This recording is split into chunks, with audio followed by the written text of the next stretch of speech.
চাওঁতে চাওঁতে সময়বোৰ ইমান জলদি পাৰ হৈ গৈছে নহয়নে? 2023 বৰ্ষ সোমাইছিলেহে, আকৌ বিদায় দিবলৈ হ'লেই। নতুন বছৰক আকৌ আঁকোৱালি ল'বলৈ হ'লহি। পিছে খ্ৰীষ্টমাছ কোনে কোনে ক'ত চালে বাৰু?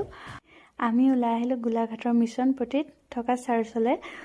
পিছে আৰু এজেগাত যোৱা কথা আছিলে, তো তালৈ অকণ পাছত যাম ভাবিলোঁ। ইয়াতে ফাৰ্ষ্ট সোমাই লওঁ, যিহেতু ইয়াৰ গেট জলদি বন্ধ কৰি দিয়ে। আৰু যিটো ভাবিছিলোঁ সেইটোৱে হ'লেগৈ। আমি গৈ পাইছিলোঁহে, বেছি দেৰি ফটো মাৰিব নাপালোঁৱে।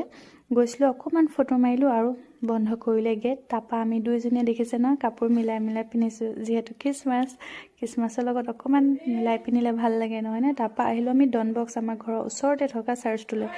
তাৰপৰা ইমানখিনি চাই মেলি পেট পূজাটোতো মেইন ন, পেট পূজা নকৰাকৈনো কেনেকৈ যাওঁ। তাতে যিহেতু বৰষুণ দি দিলে, বৰষুণৰ কাৰণে আমি বহুত দেৰিকৈ ওলাই আহিলোঁ। এইপিনে দেখিছে ন, পকৰি, ঘুগুনি আৰু ডিম। পিছে খাই বৈ জুতি লৈ ঘৰলৈ ৰাওনা হ'লোঁ। এতিয়ালৈ বাই বাই।